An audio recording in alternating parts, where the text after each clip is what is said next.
Good morning all of you, welcome to Amrit Gyan. आइए आज हम स्टार्ट करते हैं मल्टीपल चॉइस क्वेश्चंस के नेक्स्ट 30 क्वेश्चंस जो कि आपके लिए बीएससी एंट्रेंस एग्जाम के लिए बहुत ही इंपॉर्टेंट होने वाले हैं।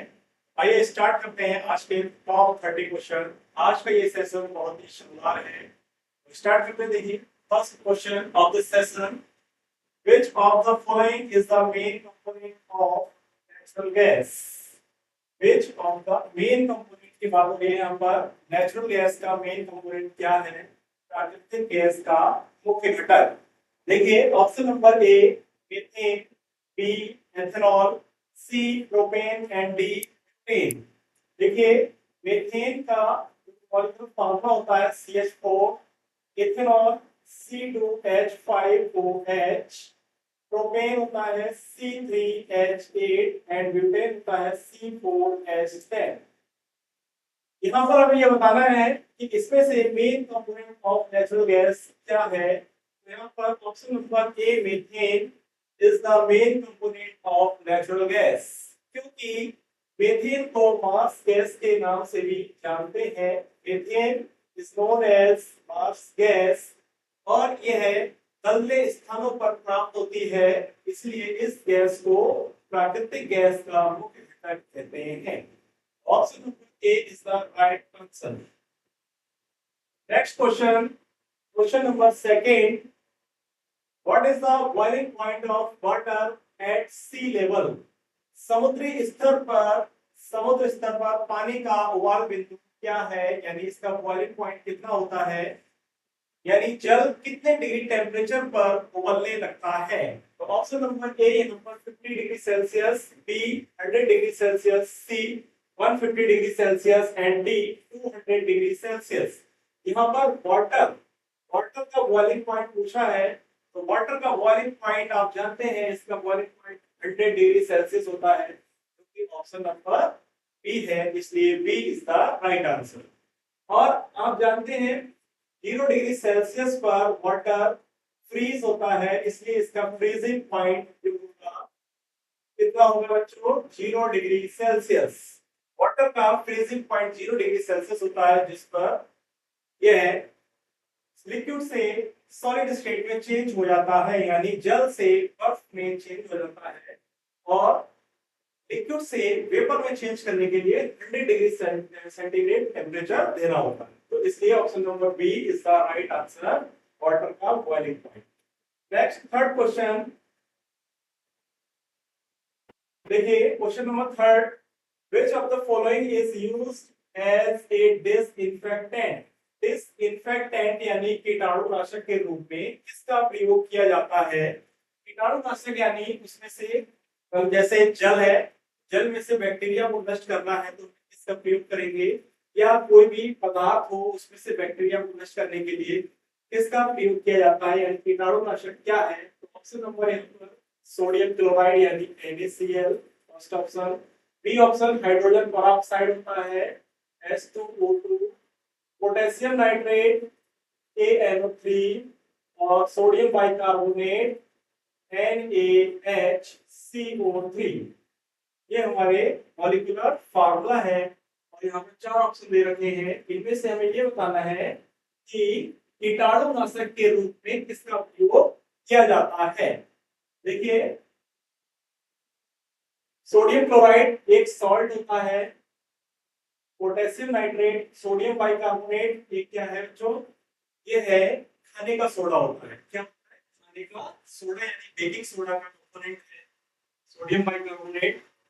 और ये बचा हमारा option number B hydrogen peroxide, यही हमारा डिसइंफेक्टेंट के रूप में प्रयोग किया जाता है, यानी हाइड्रोजन पेरोक्साइड को कीटाणुनाशक के रूप में प्रयोग करते हैं। So right answer option number B is the right.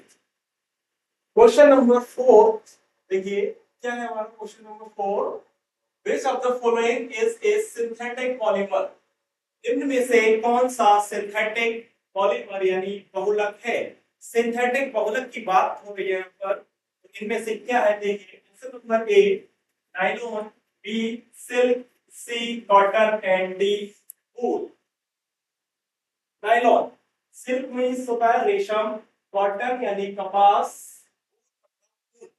ठीक है, तो इसे हमें सिंथेटिक पॉलीमर बताना है। तो वूल देखिए, ऑप्शन नंबर डी वूल यानी ऊन, ये हमें जीव जंतुओं से प्राप्त होती है, जैसे भेड़, बकरी आदि। कॉटन, कॉटन हमें पेड़ पौधों से प्राप्त होती है, कपास का पौधा होता है, वहां से हमें कॉटन प्राप्त होती है। सिल्क, सिल्क यानी रेशम, रेशम ये रेशम के जो कीड़े होते हैं सिल्क वॉर्म, वहां से हमें सिल्क प्राप्त होती है। सिल्क वॉर्म शहतूत के पेड़ पर पाए जाते हैं और वहां से हमें रेशम प्राप्त होती है। ऑप्शन नंबर ए बचा है यहाँ पर नाइलॉन, नाइलॉन ही हमारा सिंथेटिक पॉलीमर होता है। ऑप्शन नंबर बी सिल्क और सी कॉटन एंड डी वूल, वूल ये तीनों ऑप्शन गलत हो जाएंगे, तो option number A nylon is the right answer, यह एक सिंथेटिक पॉलीमर हो जाएगा। ठीक है, बाकी ये तीनों कैसे होंगे, नेचुरल पॉलीमर होते हैं, प्राकृतिक बहुलक। सिल्क भी प्राकृतिक होता है, कॉटन और वूल ये तीनों प्राकृतिक बहुलक होते हैं। Question number 5, which of the following is the most abundant metal in the earth crust? पृथ्वी की पपड़ी में सबसे प्रचुर धातु कौन सी है? यानी पृथ्वी की जो ऊपरी परत है उसमें सबसे ज्यादा कौन सी धातु पाई जाती है? देखिएगा, option number A iron, B magnesium, C aluminium and D calcium. पृथ्वी की पपड़ी में सबसे अधिक मात्रा में पूछी गई धातु है, यानी सबसे ज्यादा प्राप्त होने वाली धातु, तो इसमें एल्यूमिनियम सबसे अधिक पाया जाता है। Option number C is the right answer. Iron ये भी नहीं होगा, मैग्नीशियम और कैल्शियम भी नहीं होगा, so the right answer option number C aluminium सबसे अधिक प्रचुर धातु पाई जाती है पृथ्वी की ऊपरी परत में। ठीक है, क्वेश्चन नंबर 6 देखिएगा, what is the chemical formula of calcium chloride? Calcium chloride का रासायनिक सूत्र क्या है? देखिए, ऑप्शन नंबर ए CaCl2 calcium chloride, CaCO3 calcium carbonate, NaCl sodium chloride और Na2SO4 सोडियम सल्फेट। देखिएगा, बी कैल्शियम कार्बोनेट, देखिए कैल्शियम कार्बोनेट, NaCl ये होता है सोडियम क्लोराइड, ठीक है, और Na2SO4 ये होता है सोडियम सल्फेट। क्या होता है बच्चों? Sodium sulphate. और CaCl2 ये हो जाएगा हमारा कैल्शियम क्लोराइड। ये हो जाएगा बच्चों कैल्शियम क्लोराइड का फार्मूला CaCl2 होगा, क्योंकि कैल्शियम को हम Ca से लिखते हैं और क्लोरीन को Cl से लिखा जाता है। इसका मतलब कैल्शियम क्लोराइड का फार्मूला बनेगा CaCl2 बन जाएगा, क्योंकि कैल्शियम पर +2 वैलेंसी होती है और क्लोरीन पर 1 होती है, ये दोनों मिलके बन जाएगा CaCl2 कैल्शियम क्लोराइड। तो ऑप्शन नंबर ए CaCl2 कैल्शियम क्लोराइड का फार्मूला हो जाएगा। नेक्स्ट क्वेश्चन नंबर 7 देखिए, which of the following is the most common element in the human body? निम्न में से कौन सा तत्व मानव शरीर में सामान्य है? यानी मानव शरीर में सामान्य रूप से कौन सा तत्व पाया जाता है? देखिए, option number A oxygen, B hydrogen, C carbon and D nitrogen. ठीक है, देखिए मानव शरीर की बात हो रही है, हम लोग मानव शरीर में सबसे सामान्य रूप में पाया जाने वाला एलिमेंट कौन सा है? देखिए, ऑक्सीजन, ऑक्सीजन की आवश्यकता हमें रेस्पिरेशन के रूप में होती है, यानी जब हम श्वसन क्रिया करते हैं तो हमें ऑक्सीजन की आवश्यकता होती है, तो इसलिए इसका option number A is the right answer. Oxygen is the most common element in the human body. ठीक है, हाइड्रोजन ये नहीं होगा, कार्बन और हाइड्रोजन भी नहीं होगा। नाइट्रोजन का प्रयोग फर्टिलाइजर्स के रूप में करते हैं। ठीक है, नेक्स्ट क्वेश्चन नंबर 8 देखिएगा, क्वेश्चन नंबर 8 क्या है? Which of the following acids found in the stomach? यानी कौन सा अम्ल पेट में पाया जाता है? स्टमक मतलब आमाशय यानी पेट, पेट में कौन सा अम्ल पाया जाता है? देखिएगा, option number A nitric acid यानी HNO3, B HCl hydrochloric acid, C sulphuric acid H2SO4 और D एसिटिक एसिड CH3COOH। ठीक है, CH3COOH यानी एसिटिक एसिड। देखिए पेट में पाया जाने वाला अम्ल, कौन सा अम्ल पेट में पाया जाता है? देखिएगा नाइट्रिक एसिड HNO3 ये हमारे स्टमक में नहीं पाया जाता। Option number B HCl hydrochloric acid, इसका पीएच मान 2 से 3 के बीच में होता है और यही हमारे स्टमक के अंदर पाया जाता है। ठीक है, जब इसकी मात्रा बढ़ जाती है तो हमें एसिडिटी की समस्या उत्पन्न हो जाती है। ठीक है, तो HCl यानी हाइड्रोक्लोरिक एसिड स्टमक में पाया जाता है, सल्फ्यूरिक एसिड और एसिटिक एसिड भी नहीं। ठीक है, तो option number D is the right answer. Next question number 9, what is the main constituent of limestone? Limestone यानी चूना पत्थर का मुख्य घटक क्या है? देखिए चूना पत्थर का मुख्य घटक क्या है? Option number A calcium sulphate, B calcium carbonate, C sodium carbonate and D magnesium sulphate. Calcium sulphate CaSO4, calcium carbonate CaCO3, sodium carbonate Na2CO3 sodium carbonate, और मैग्नीशियम सल्फेट जो होता है वो क्या होता है? MgSO4। ठीक है, क्या होता है? MgSO4। अब इसमें से हमें बताना है लाइमस्टोन। लाइमस्टोन का मुख्य घटक यानी चूना पत्थर, चूना पत्थर में क्या होता है? कैल्शियम होता है। क्या होता है? चूना पत्थर में कैल्शियम पाया जाता है और इसका मतलब option number C sodium carbonate और मैग्नीशियम सल्फेट ये तो गलत हो जाएंगे। अब हमारे दो ऑप्शन बचे कैल्शियम सल्फेट और कैल्शियम कार्बोनेट। तो यहाँ पर देखिए क्या होगा, चूना पत्थर में सल्फेट नहीं पाया जाता, इसमें सल्फेट लवण नहीं पाया जाता, तो ऑप्शन नंबर ए भी गलत हो जाएगा। कार्बोनेट लवण पाया जाता है लाइमस्टोन में, इसलिए इसका राइट आंसर क्या हो जाएगा? कैल्शियम कार्बोनेट यानी CaCO3 is the main constituent of limestone। Calcium carbonate होगा, तो right answer B. Next question number 10, देखिए 10 क्या है? which of the following is the chemical formula for sulfur dioxide? Sulphur dioxide का रासायनिक सूत्र क्या है? देखिए सल्फर डाइऑक्साइड, सल्फर और डाइऑक्साइड, सल्फर का मतलब होता है S, डाइऑक्साइड यानी ऑक्साइड मतलब ऑक्सीजन। ठीक है, और डाई का मतलब होता है 2, डाई का मतलब क्या होता है? 2। तो यहाँ पर डाइऑक्साइड इसका मतलब ऑक्सीजन कितने होंगे? 2 होंगे, यहाँ पर O2 बन जाएगा, जब ये मिलेंगे सल्फर प्लस O2 ये बना लेंगे SO2। तो इसका मतलब सल्फर डाइऑक्साइड का राइट आंसर हो जाएगा option number B SO2 is the chemical formula for sulphur dioxide. SO3 ये सल्फर डाइऑक्साइड होता है, H2O ये नहीं होगा और O2S ये भी नहीं होगा। Option number B is the right answer.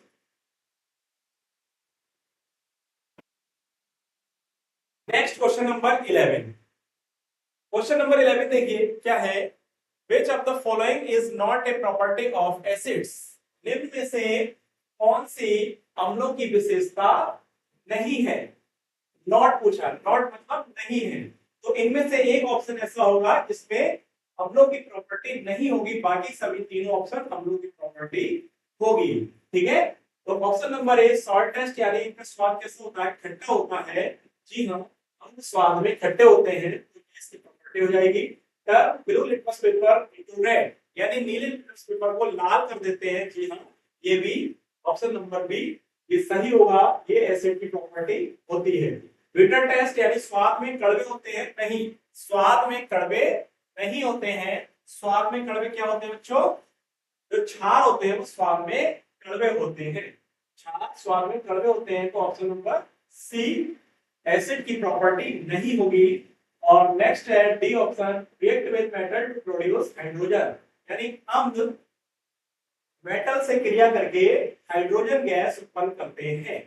यानी धातुओं के साथ क्रिया करके यह हाइड्रोजन गैस उत्पन्न करते हैं। जी हाँ, एसिड्स धातु के साथ क्रिया करके हाइड्रोजन गैस मुक्त करते हैं, तो ये भी एसिड्स की प्रॉपर्टी हो जाएगी। तो यहाँ पर पूछा है नॉट प्रॉपर्टी ऑफ एसिड्स, तो इनमें कौन सी प्रॉपर्टी नहीं है जो एसिड की नहीं है? देखिए option number C, bitter taste स्वाद में खट्टे होते हैं, यानी ये एसिड की प्रॉपर्टी नहीं है। So the right answer option C, बाकी तीनों ऑप्शन गलत है। ठीक है, next question number 12, what is the chemical formula of potassium permanganate? देखिए पोटेशियम परमैंगनेट का रासायनिक सूत्र क्या है? यहाँ पर ऑप्शन नंबर ए KMnO4, K2MnO4, K2Cr2O7 और KMnO3। ठीक है, तो देखिए ऑप्शन नंबर डी KMnO3 ये फार्मूला नहीं होता है। K2Cr2O7 ये पोटेशियम डाइक्रोमेट का फार्मूला होता है। किसका होता है बच्चों? Potassium dichromate. ठीक है, K2Cr2O7 ये होता है पोटेशियम डाइक्रोमेट का फॉर्मूला। ठीक है, K2MnO4 ये भी नहीं होगा, और बचा हमारा ऑप्शन नंबर ए KMnO4, यही हमारा पोटेशियम परमैंगनेट का फॉर्मूला हो जाएगा। ठीक है, क्या होगा बच्चों? पोटेशियम परमैंगनेट का फॉर्मूला KMnO4 होता है। ठीक है, next question number 13। Question number 13 की बात करें, देखिएगा what is the term used for a solution with A pH greater than 7? उस घोल को क्या कहते हैं जिसका pH मान 7 से अधिक होता है? ठीक है, तो उस घोल को हम क्या कहेंगे जिसका pH मान 7 से अधिक होता है?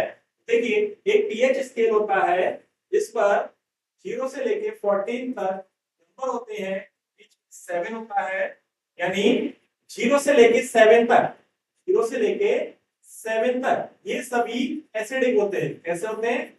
एसिड होते हैं। और 7 से 14 तक ये सभी क्षारीय होते हैं, यानी बेस होते हैं। यहाँ पर ये पूछा है ग्रेटर देन 7 यानी 7 से अधिक, तो 7 से अधिक यानी 7 से लेकर 14 तक क्या हो जाएगा? बेस हो जाएगा। देखिए यहाँ पर क्या होंगे? ऑप्शन नंबर ए एसिडिक, ये 0 से 7 के बीच होता है। न्यूट्रल ये 7 होता है। एल्कलाइन यानी क्षारीय, तो यही हमारा option number C is the right answer. क्या हो जाएगा बच्चों? C is the right answer, यानी क्षारीय होते हैं। ठीक है, एल्कलाइन। अब क्वेश्चन नंबर 14, क्वेश्चन नंबर 14 देखिए क्या है? Which of the following is the main gas responsible for the greenhouse effect? यानी ग्रीन हाउस प्रभाव के लिए कौन सी गैस जिम्मेदार है?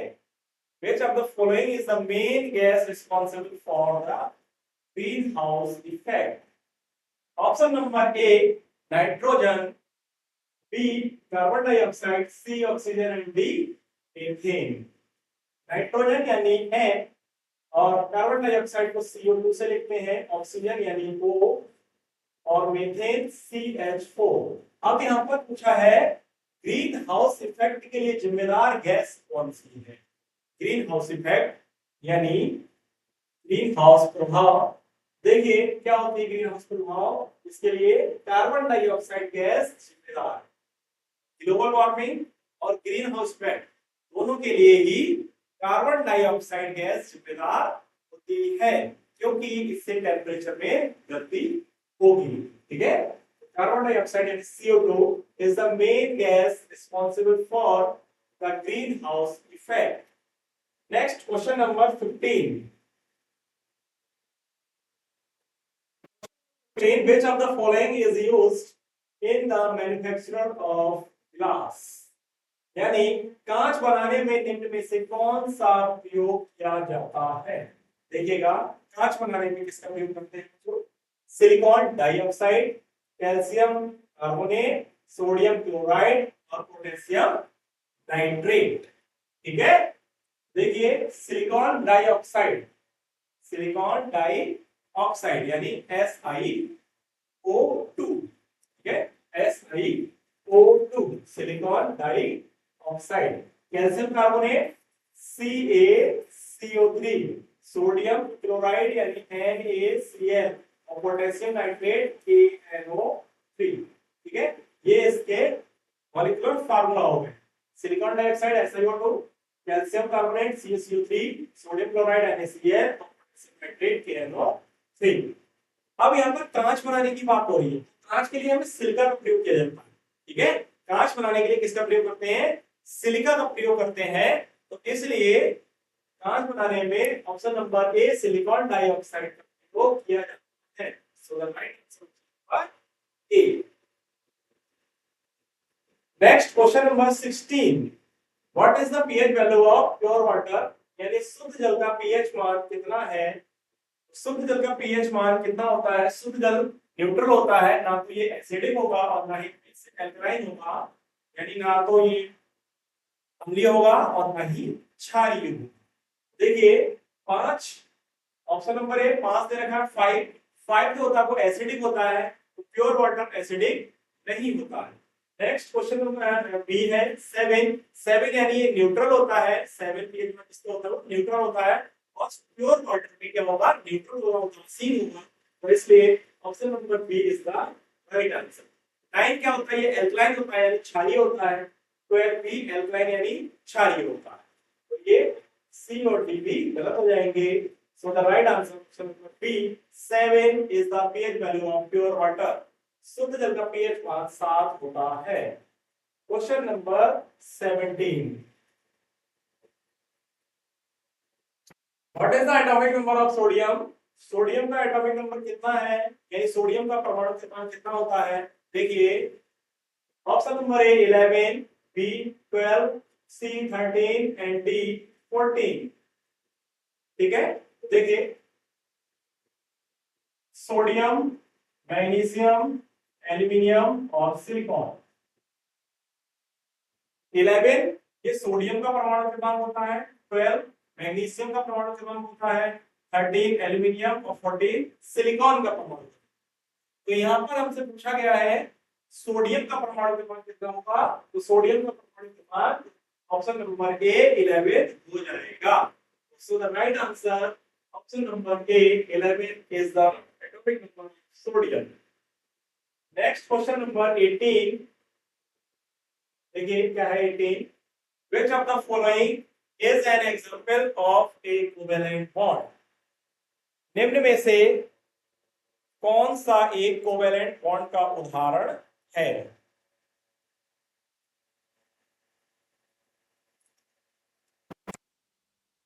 देखिए कोवेलेंट बॉन्ड का उदाहरण पूछा गया है।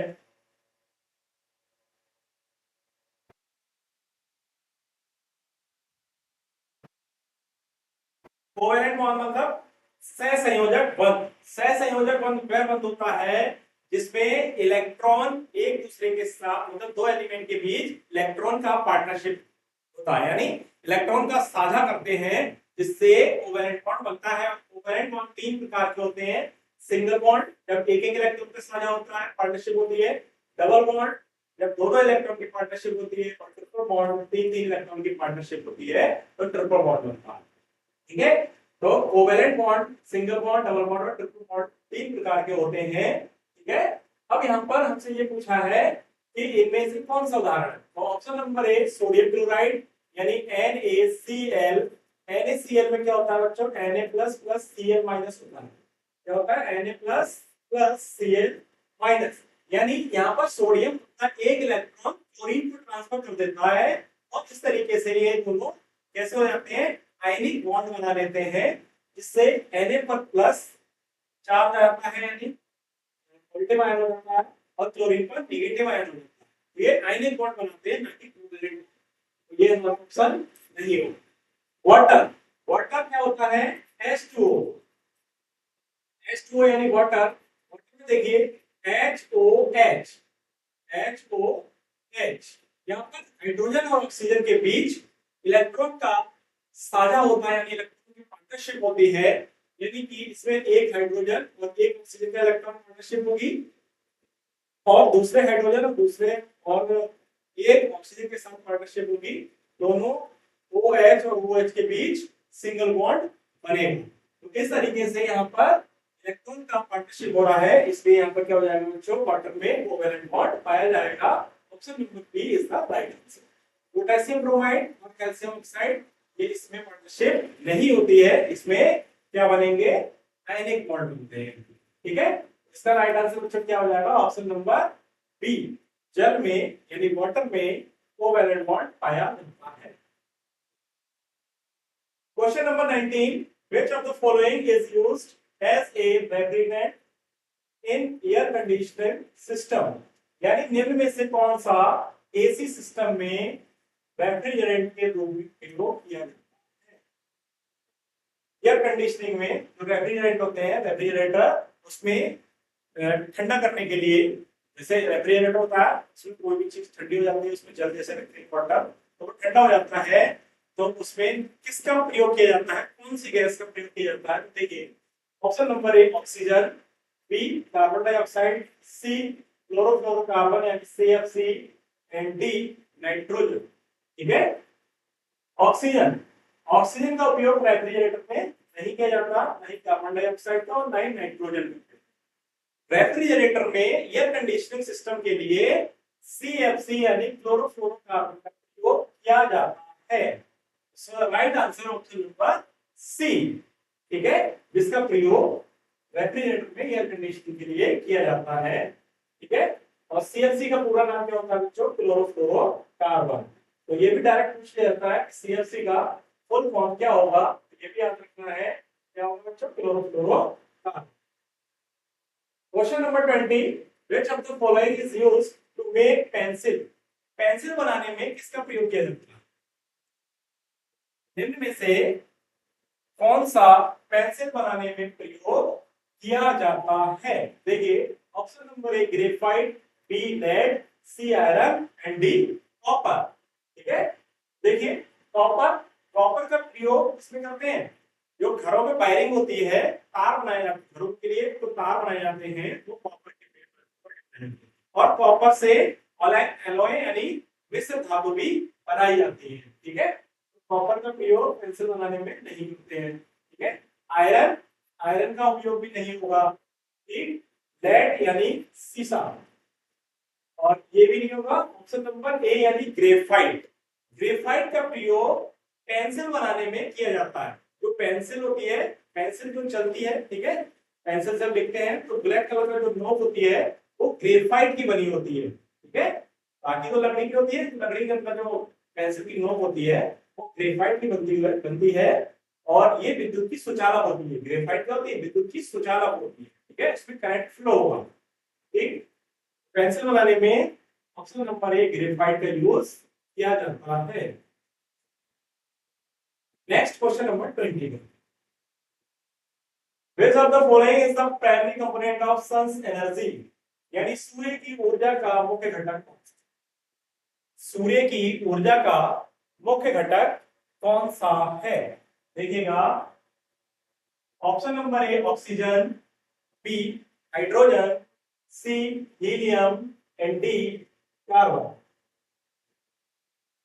सूर्य की ऊर्जा का मुख्य घटक, यानी सूर्य को कहां से ऊर्जा प्राप्त होती है? देखिए, इसका मुख्य घटक क्या होता है बच्चों, hydrogen. Hydrogen is the primary component of the sun's energy, यानी सूर्य की ऊर्जा का मुख्य स्रोत क्या हो जाएगा बच्चों, इसका मुख्य कंपोनेंट या मुख्य स्रोत हाइड्रोजन होती है, हाइड्रोजन गैस। ठीक है, ऑक्सीजन, हीलियम, कार्बन ये धातु है। ठीक है, हाइड्रोजन सूर्य की ऊर्जा का मुख्य घटक है। Question number 22, which of the following is the correct formula for hydrochloric acid? यानी हाइड्रोक्लोरिक एसिड का सही सूत्र क्या है? हाइड्रोक्लोरिक एसिड मतलब हाइड्रो यानी H हाइड्रोजन, क्लोरिक मतलब क्लोरीन यानी Cl। ठीक है, और यहाँ पर पूछा गया है हाइड्रोक्लोरिक एसिड का फार्मूला। ऑप्शन नंबर ए H2SO4, यहाँ पर ये सल्फेट यानी सल्फर, यानी ये क्या हो जाएगा, सल्फ्यूरिक एसिड होगा। H2SO4 क्या होता है बच्चों, सल्फ्यूरिक एसिड होगा, और HCl ये हाइड्रोक्लोरिक एसिड होता है। क्या होता है बच्चों, हाइड्रोक्लोरिक एसिड हो जाएगा, और HNO3 ये नाइट्रिक एसिड होता है। बच्चों नाइट्रिक एसिड, और H2CO3 है कार्बोनिक एसिड। क्या होगा बच्चों? Carbonic acid. ठीक है, तो H2SO4 sulphuric acid, HCl hydrochloric acid, HNO3 nitric acid और H2CO3 कार्बोनिक एसिड। तो यहाँ पर हमसे हाइड्रोक्लोरिक एसिड पूछा है, तो option number B HCl is the answer, जो कि हाइड्रोक्लोरिक एसिड का सही सूत्र है। क्वेश्चन नंबर 23 देखिए, what is the pH value of a neutral solution, यानी न्यूट्रल यानी उदासीन घोल का पीएच मान कितना होगा। देखिए option number A 4, B 7, C 10 and D 14। आप जानते हैं पीएच मान, पीएच स्केल जानते हैं, कई बार बता चुके हैं। 0 से 7 तक क्या होता है? 7 से कम, 0 से 7 से कम ये एसिडिक होते हैं यानी अम्लीय होते हैं, और 7 से अधिक और 14 से कम क्या होते हैं? क्षारीय होते हैं। ठीक है, और 7 जो होता है पीएच 7 वह न्यूट्रल होता है। तो न्यूट्रल सॉल्यूशन पूछा है, तो option number B 7 is the pH value of neutral solution. ठीक है, 7 क्या हो जाएगा? न्यूट्रल सॉल्यूशन का पीएच मान हो जाएगा। 4 क्या होगा? ये एसिडिक हो जाएगा, 10 ये एल्कलाइन और 14 भी alkaline. Next, question number 24. Which of the following elements is a noble gas? निम्न में से कौन सा तत्व एक नोबल गैस है यानी आदर्श गैस है? आदर्श गैस कौन सी है? देखिएगा, नाइट्रोजन यानी N, ऑक्सीजन O, नियोन यानी Ne और हाइड्रोजन यानी H। ठीक है, देखिए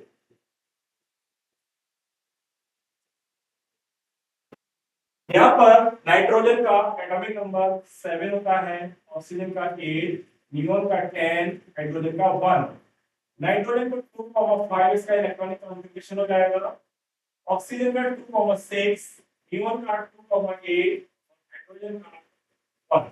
ठीक है, यहाँ पर नोबल गैस क्या होती है? जिसका एंथल शेल, लास्ट सेल अगर पूर्ण रूप से भरा हुआ है तो क्या हो जाएगी? ये नोबल गैस होगी, क्योंकि नोबल गैस का अष्टक पूर्ण रूप से भरा होता है और ये स्टेबल गैस होती है और नॉन रिएक्टिव गैस होती है। ये ना तो किसी से क्रिया करती है। ठीक है, यानी कि ये ना तो इलेक्ट्रॉन ग्रहण करती है ना इलेक्ट्रॉन को त्यागती है। देखिए यहाँ पर नाइट्रोजन, इसके लास्ट सेल में 5 इलेक्ट्रॉन यानी 3 इलेक्ट्रॉन की कमी है, ये 3 इलेक्ट्रॉन ग्रहण करेगा, तो ये नोबल गैस नहीं होगी। ऑक्सीजन, इसमें 6 इलेक्ट्रॉन यानी 2 इलेक्ट्रॉन की है, 2 इलेक्ट्रॉन ग्रहण करेगा, ये भी ऑक्सीजन भी नोबल गैस नहीं होगी।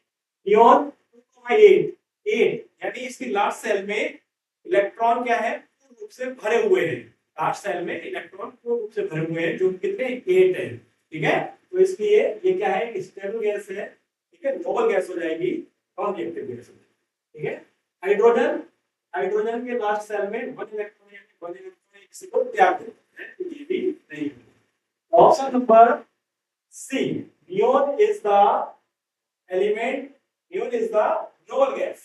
नियोन क्या है? Noble gas. ठीक है, आदर्श गैस है। कैसी गैस है? आदर्श गैस है।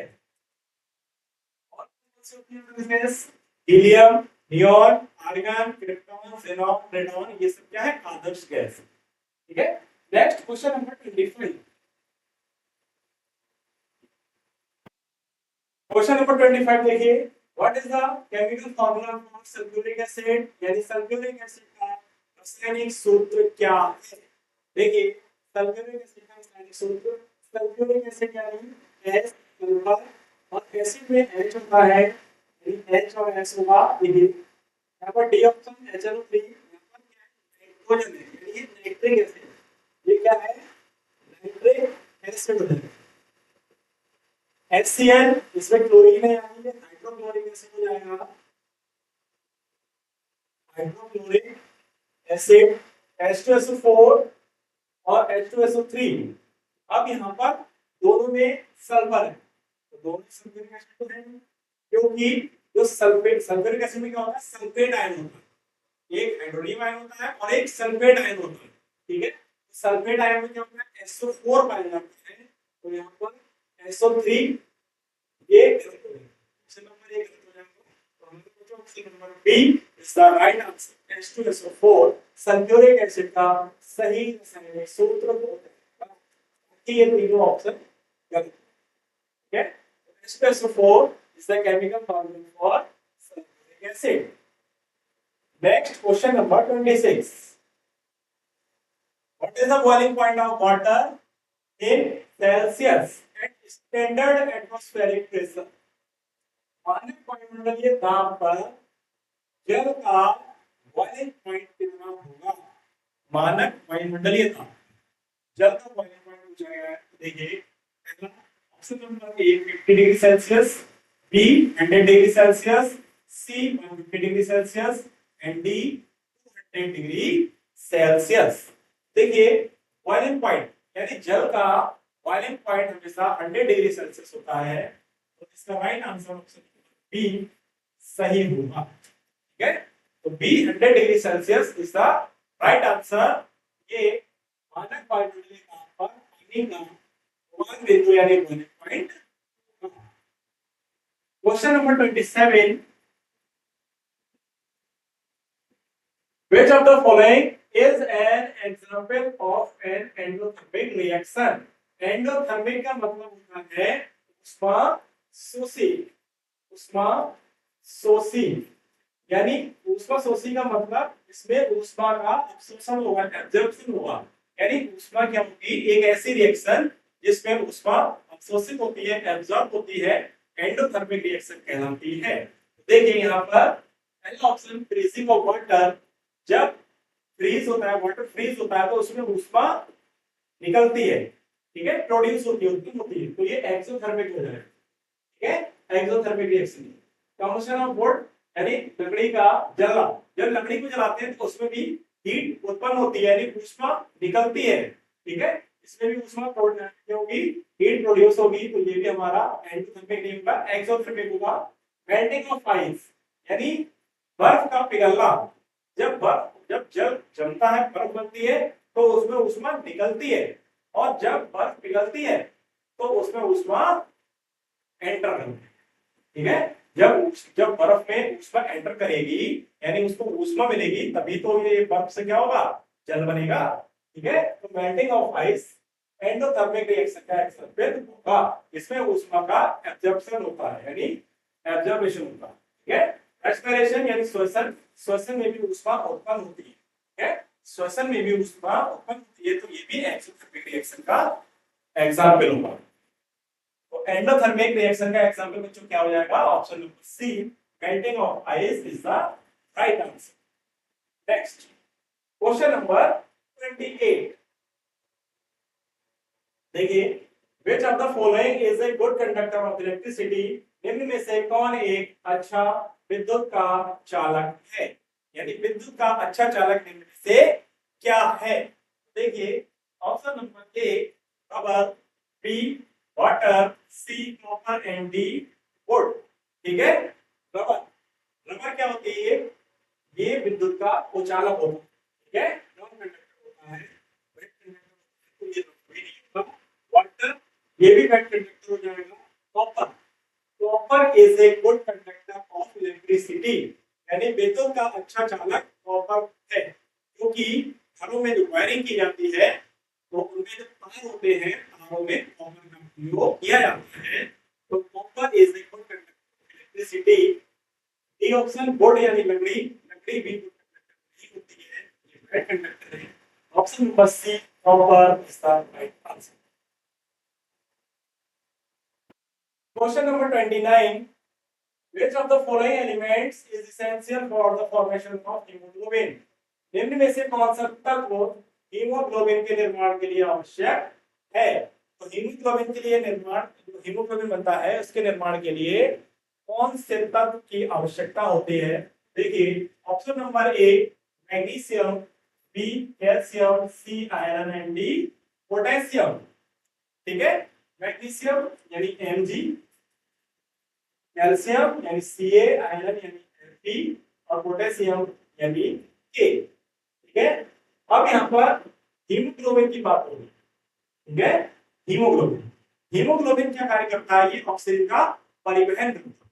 हीमोग्लोबिन हमारे शरीर के अंदर ऑक्सीजन का ट्रांसपोर्टेशन करता है, ऑक्सीजन का परिवहन करता है, और इसके लिए आयरन नामक एलिमेंट की आवश्यकता होती है। बाकी मैग्नीशियम, कैल्शियम और पोटेशियम ये सभी गलत है। कैल्शियम क्या होता है, ये हड्डियों को मजबूत बनाता है और धातु के जो टुकड़े होते हैं उसको मजबूत बनाता है। ठीक है। अगर किसी को खून की कमी हो जाती है, लॉस ऑफ ब्लड हो जाता है, तो उसे कहते हैं कि ये एनीमिया हो गया। तो एनीमिया के लिए उसमें आयरन की कमी हो जाती है, इसलिए उसे आयरन युक्त प्रयोग करने के लिए कहा जाता है। ठीक है। जैसे फोलिक एसिड है, ठीक है, और आयरन की टैबलेट आती है, इसका प्रयोग किया जाता है हीमोग्लोबिन की मात्रा बढ़ाने के लिए। ठीक है। तो हीमोग्लोबिन के लिए लोहा यानी आयरन की आवश्यकता होती है। Option number C is the right answer. Question number 30, this is the last question of this session. What is the atomic number of chlorine? Chlorine का परमाणु क्रमांक कितना है? Option number A 17, B 18, C 19 and D 20। ठीक है।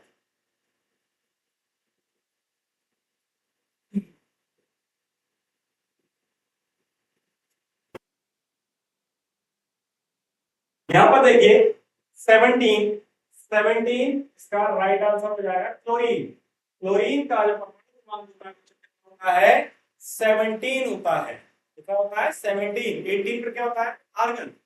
18 में क्या होता है? आर्गन। ठीक है। और यहाँ पर 19 क्या होता है? ये पोटेशियम होता है, 20 कैल्शियम। ठीक है। 17 पर क्लोरीन, 18 पर आर्गन, 19 पर पोटेशियम और 20 पर कैल्शियम। ठीक है। तो इसका मतलब option number A 17 is the right answer, क्योंकि क्लोरीन एटॉमिक नंबर हो जाएगा। मैंने आपसे पहले भी कहा कि 1 से लेकर 30 तक एटॉमिक नंबर को याद कर लीजिए, जिससे आपके इस टाइप के प्रश्नों को हल करने में समस्या उत्पन्न ना हो, उन्हें आसानी से आप सॉल्व कर सकें, जिससे आप अपनी परीक्षा में अच्छे से अच्छे अंक प्राप्त कर सकें। 1 से लेकर 30 तक यानी 1 से लेकर 30 तक आपको सभी एटॉमिक नंबर विद उनके जो केमिकल साइन होते हैं, सिंबल होते हैं, ठीक है, रासायनिक सूत्र और रासायनिक प्रतीक के साथ उन्हें याद करना है। ठीक है। इससे आपको कोई दिक्कत ना हो। मेरा यार है हमारे आज के टॉप 30 क्वेश्चन जो कि केमिस्ट्री से रिलेटेड हैं, और ये आपके मेडिकल एंट्रेंस एग्जाम के लिए बहुत ही इंपॉर्टेंट है। तो आज के लिए इतना ही। अगली वीडियो में हम फिर मिलते हैं, तब तक के लिए नमस्कार।